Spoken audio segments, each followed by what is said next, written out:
The Adventure of Tom Sawyer by Mark Twain. Longman Simplified English Series. Read by Shurima Bupapoot. Chapter 16. Tom's Dream Becky's Revenge. That was the great secret. The plan to return home with his brother Pirates and attend their own funerals. They had sailed over to the Missouri side on a log at twilight on Saturday, loading 5 or 6 miles below the village. They had slept in the woods till nearly daylight, and had then crept to the back line and finished their sleep untested in the couch. At breakfast on Monday morning, Aunt Polly and Mary were very living to Tom and very attentive to his wants.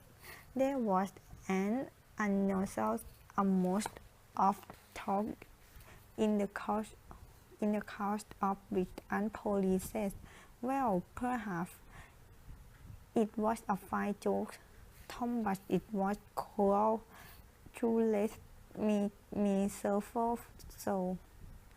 If you could come over on a log to attend your funeral, you could have come over and told me that you were dead."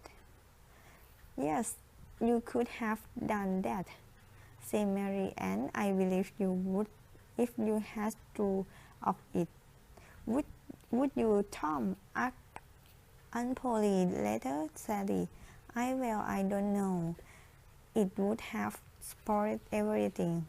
"Tom, I hope you love me as much as that," said Aunt Polly in a gift tone that discomforted the boy. "It would have been something if you cared enough to think of it over it if you didn't do it.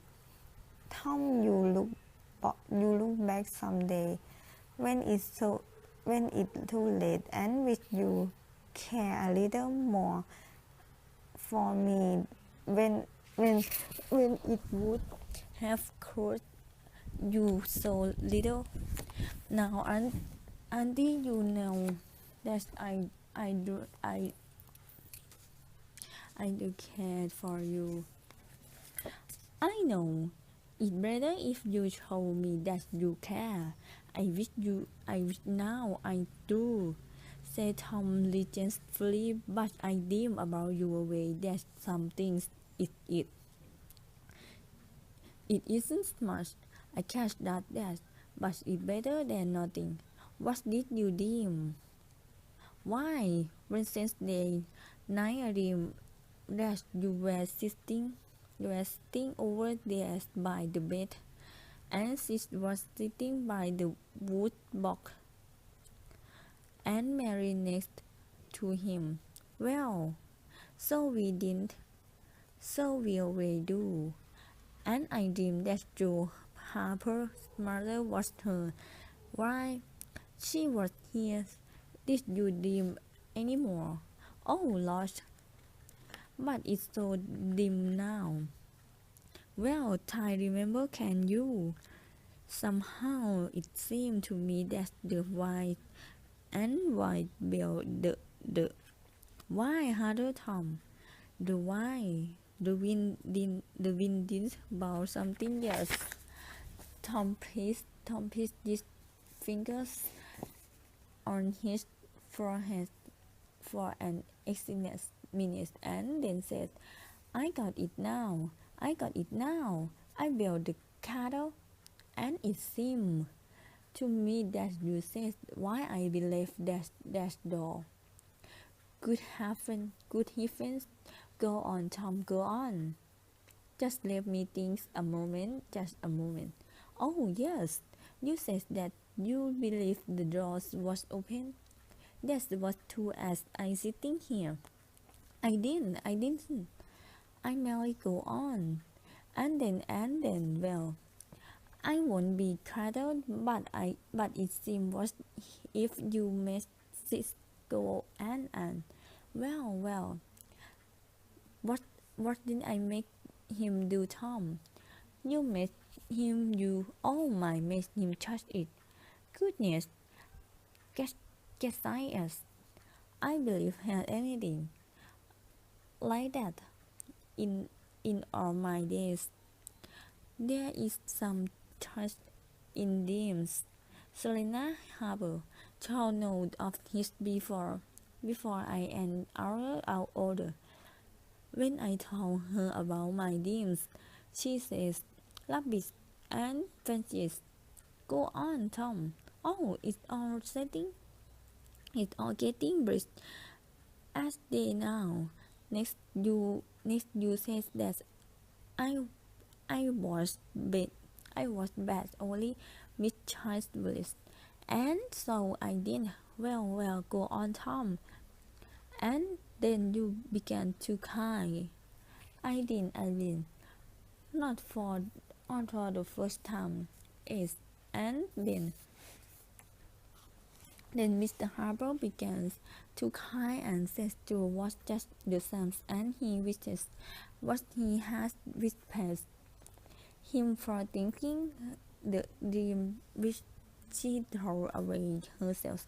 Good Lord, Tom, this is a miracle. Goodness, can say it. Go on, Tom. Then he said, I don't think I said anything, said this. Yes, you did, said Mary. Shut your mouth and let Tom go on. That it, he said, Tom. He said, I think. He said he hoped I was harvest where I had gone through, but if I'd been better sometimes, there, there do you hear that his very words? You made him shut up. I didn't, an angel must he told you all that.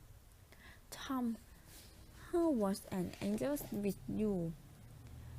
And Mr. Harper told about Joe making her jump, and you told about Peter and the painkiller. As I'm sitting here, then her was a lot of talk about having the funeral on Sunday, and then you and Mr. Harper cried, and she went. It happened just so. Tom, you could have told it better if you seen it. And then what? And then I drew you prayers for me. And I could see you and hear every word. You went to bed and I was so sorry that I was you a price of back. Here a big apple I've been saving for you. Tom, if you were ever found again. Now off you go, all of you. You was enough of my time. The children left for school, and the old lady went to call on Mr. Harper and conquered her disbelief, which Tom marvelous deemed what a hero Tom was now. He did not go jumping and dancing, but step with his chest out like a pilot who left that the public eyes was on him. He tried not to see him, to see the looks and hear the remarks as the priest along, but they were frustrating. To him, smaller boys than himself froze and at his heels and pound to the seam with him as it he has been the dumber as he has of a possession or an elephant leading a circus into town boys of him. boy of his own size pretended not to know that he has been away at all. But in reality, they were eaten up with envy. They would have given anything to have that dark, sunburned skin of his and his gather, get, gathering farm. At school, the children were so full of admiration for Tom and Joe that the two hellos soon became unbearably when they got out their pipes and when suffering allowed, the very height of glory was reached. Tom then she observed that Tom was talking more politically to any Lawrence than to any else. She grew discouraged and uneasy at once. She tried to go away, but her feet led her to the group insists. Mary, I want to tell you about the picnic, says Becky to a girl almost as Tom elder. Oh, who going to give it? My mother going to let me have one. I hope she will let me come. She will the picnic for me. She let anybody come that I want, and I want you. That night of you. When it is going to be? Soon, perhaps. In a holidays. Oh, won't it be fun? Are you going to invite all the boys and girls? Yes, anyone who is friend of mine or want to be, and she glanced at Tom, but he talked on the army Lawrence about the storm and the storm on the island, and how the lightning tore the great tree to pieces. He was standing him within earshot of it, with a camping of joyful hands, or the group's begged for inventions except Tom and Annie. Then Tom walked off with Annie breaking eyes filled with tears. She was as soon as she could and sat alone till the bell rang. Then he dried her eyes, held up her hands, and said that he knew that he would do. Laurie and interval, Tom continued in the company of Annie and Keith standing about to find Becky in order to make her feel anxious. At last, the caught sight of her. He was sitting on a little bench behind the school, looking at a picture books which after themselves so deeply interested where they crossed together were in the book high that book. She thinks that over there's food is better than I am, he threw, grinding his teeth. Oh, all right. I gave him a beating the first time I saw him, and I do it again.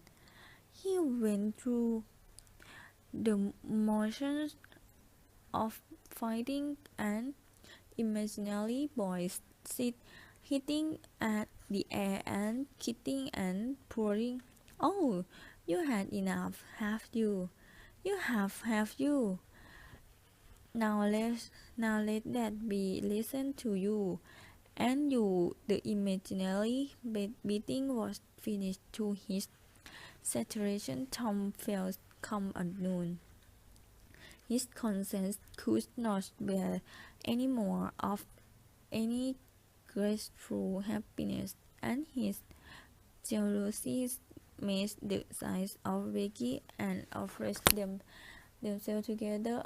Unbearable to Becky looked at some more pictures with Alfred, but no Tom come to suffer. She grew miserable, and when Alfred kept on exclaiming, "Oh, there are nice one look at his," she lost parties and says, "Oh, I don't care for them," and got up and walked away. Alfred went truthfully into the desktop school. He easily guessed the charge. The girl had simply made use of him to annoy Tom Sawyer. He wished that there was some way of getting that boy into trouble without much risk to himself. His eye fell on Tom's spelling rules. He was his opportunity. He opened it at the lesson for the afternoon and plowing upon the peg. Becky, getting in a window behind him, saw him and moved away quickly. She, she hurried away, intending to find Tom and tell him. Tom would be thankful and their trouble would he. She changed her mind. She drew off Tom's remains of her when he was talking about the picnic, and she determined to let him be punished on account of the demarcation spreading books and hate him forever too.